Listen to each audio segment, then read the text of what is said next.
So you built the business, you chased the dream, you did everything right. So why the hell are you still waking up tired, wired, and one Slack message away from snapping?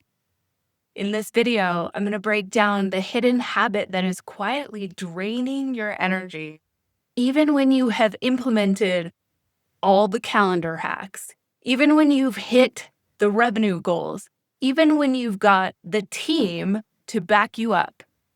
And I'll show you the first step to actually getting your energy back by dismantling the 3 false beliefs that keep high-performing founders locked in a survival loop. And you don't have to burn down what you've built in order to get there. My name is Megan Arneson. I'm a trauma-informed executive coach and founder of Fuck the Hustle. Since 2009, I've helped hundreds of high-achieving women stop white-knuckling their way through success and start leading from clarity, sovereignty, and embodiment. So why are we here? Because hustle culture sucks. Like, it literally sucks the life force out of you. And we need women grounded and strong right now. So we're going to do everything that we can to dismantle the old conditioned habits that keep sucking us back into the grind over and over again. Because there is no such thing as freedom on that hamster wheel. So enough of that. Let's get into it. Here's the biggest mindset shift that I want to offer you right now.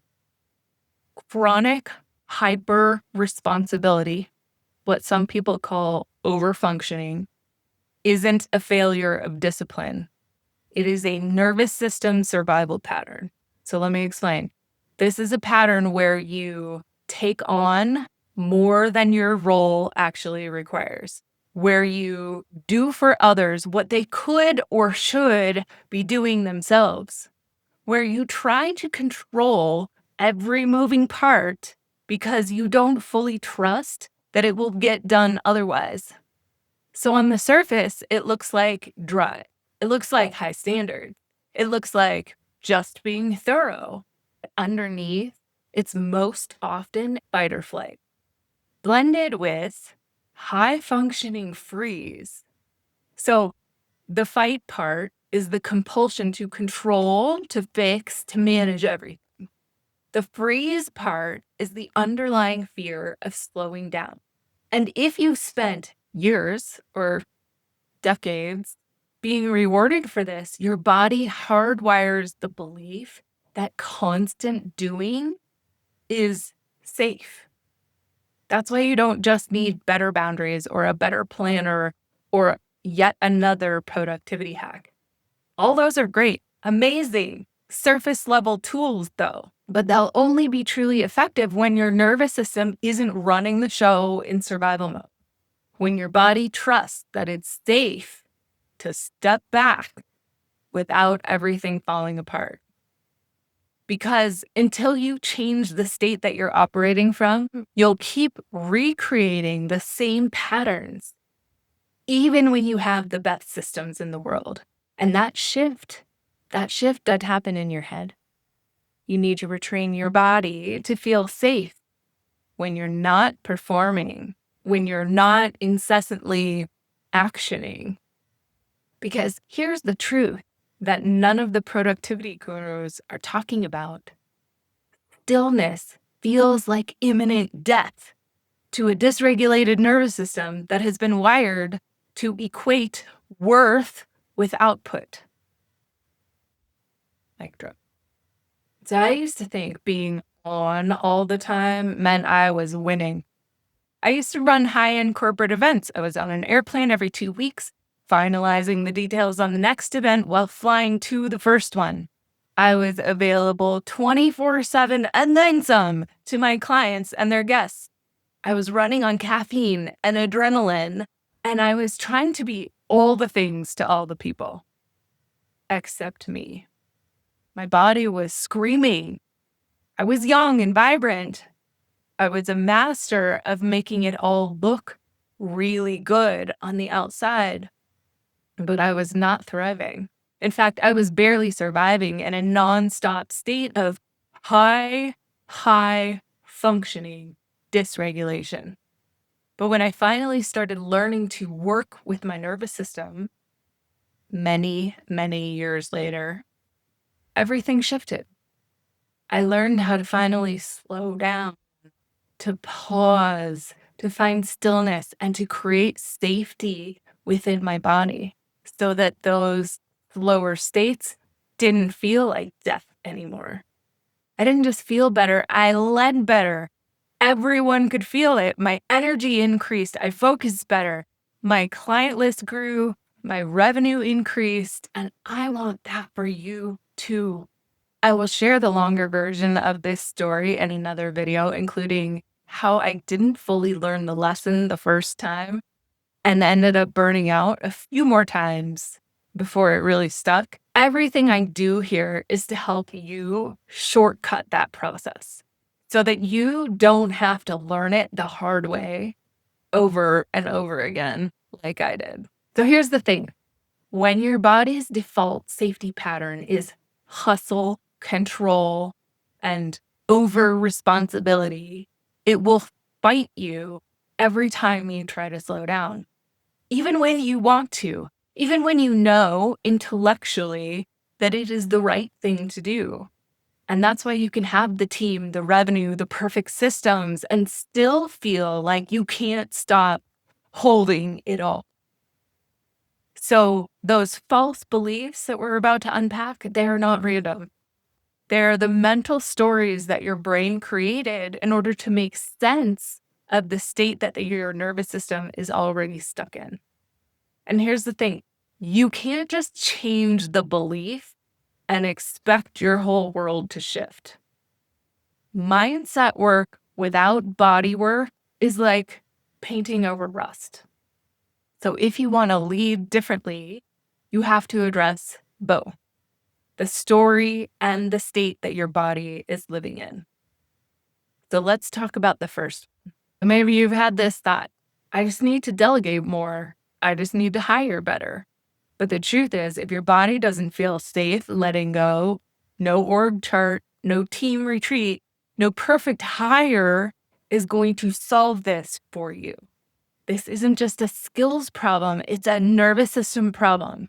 So when your default safety pattern is hustle, control, and over responsibility, like we've been talking about, your body literally perceives handing things off to someone as a threat. That's why even with the right people in place, you're still in everybody's Slack threads, still rewriting client emails, and still secretly redoing deliverables at 2 a.m. This isn't because you're some crazy control freak by nature. It's because for years, probably decades, your worth and safety have all been tied to being the one who carries it all.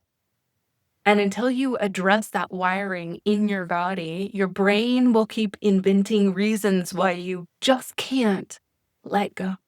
One client that I had, a former COO turned founder of an e-commerce brand, she had everything in place.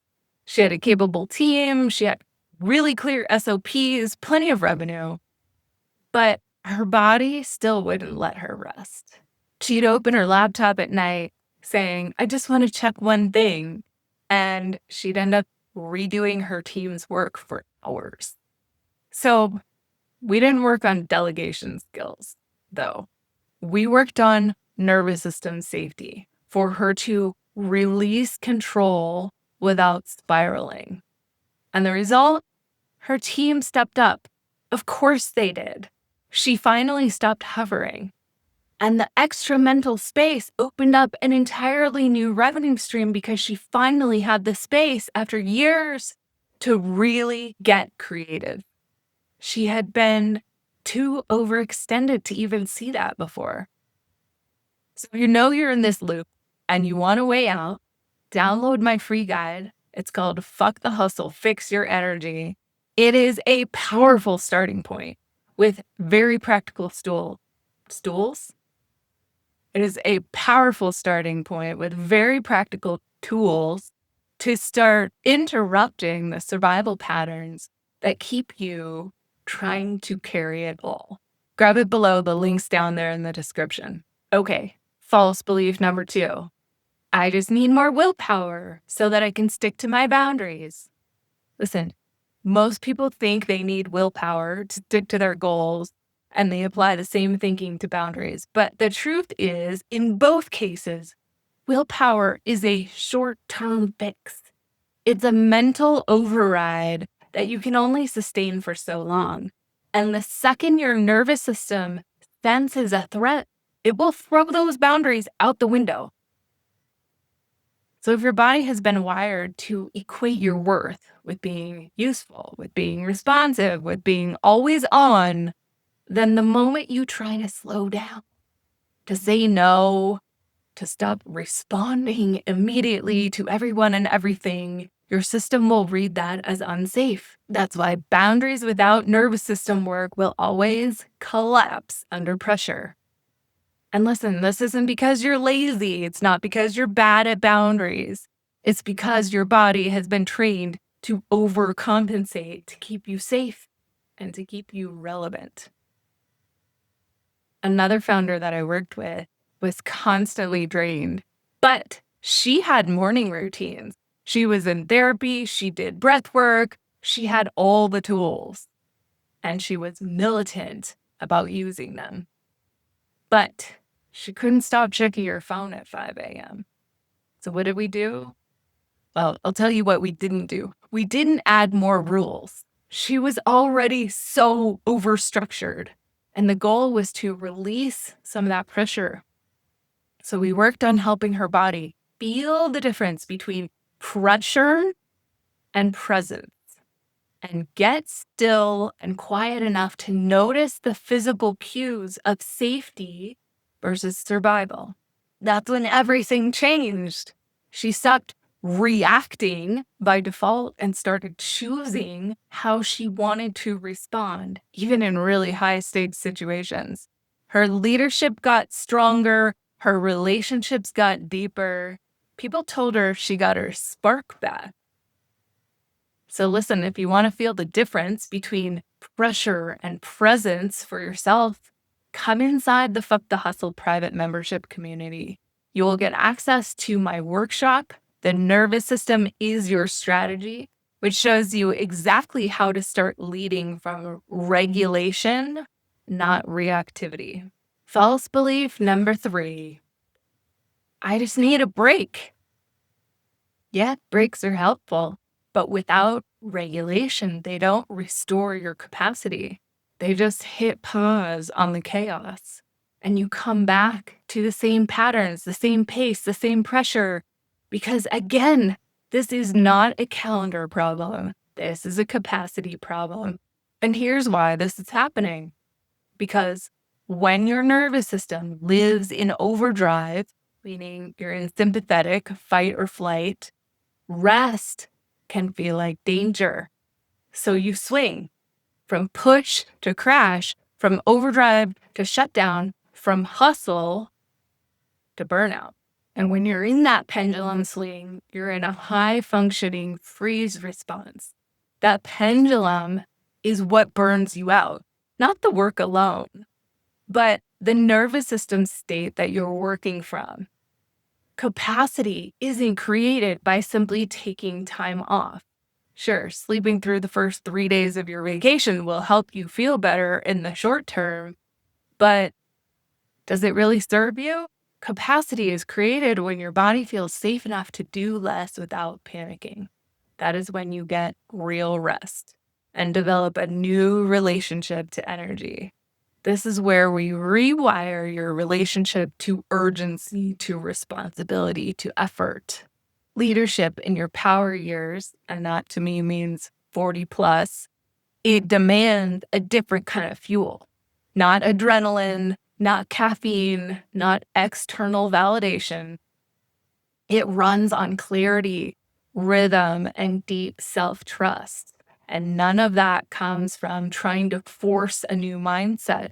It's built in the body. It's repetition, it's regulation, it's realignment. It's one of my favorite clients in 2020, 20 years leading her own agency, finally admitted that she didn't want to scale anymore. She wanted depth and meaning, clients who aligned with her core values, room to breathe.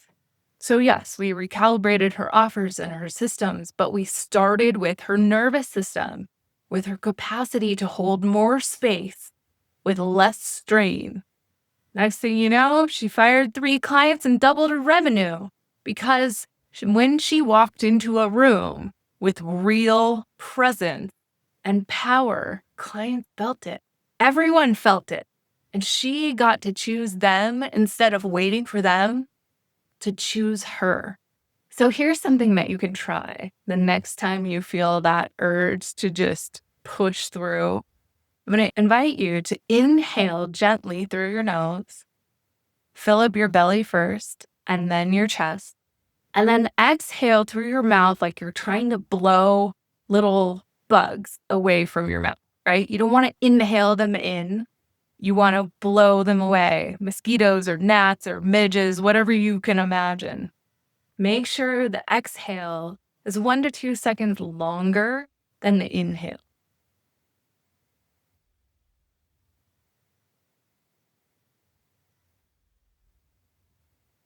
That's a signal to your nervous system. We are safe. It's a small way to start creating more capacity in real time. And you can do it anytime, and no one has to know. So if you're watching this and thinking, damn, this is me, then you already know this isn't just about your calendar or your systems. It's about the way your body has been running the show in survival mode. And if you want to change the way that you lead, you have to change the state that you lead from. And that is exactly what we do inside my private executive, what I call executive realignment calls. It's a no pressure, high impact space to map out what it would look like for you to start leading from regulation, not reactivity, without burning down everything that you work so hard to build. We will get clear on exactly where your capacity, where your energy is leaking, and what it would take to rebuild it so you could have more space, more presence, and more of the work and the life that you actually want. So if your body has been whispering, no, this isn't sustainable, then this is your sign to listen. The links below, grab a spot on my calendar. If there's no space, no worries. Send me a quick message and I will get you on the wait list. Hey, I hope this was useful for you. Drop a comment and let me know what resonated most. And if you like this, stay tuned because in the next video, we're going to go deeper. Once you realize that this carry it all pattern is a survival response, you will start to see in your daily life just how hard it is to stop, even when you know better. So if you've been trying to slow down, set boundaries, make space, but you still feel like it's never enough, I don't want you to miss what I'm sharing next. We're going to talk about why female founders can't stop overworking and exactly what to do instead. Thank you so much for being here. Until the next time, fuck the hustle.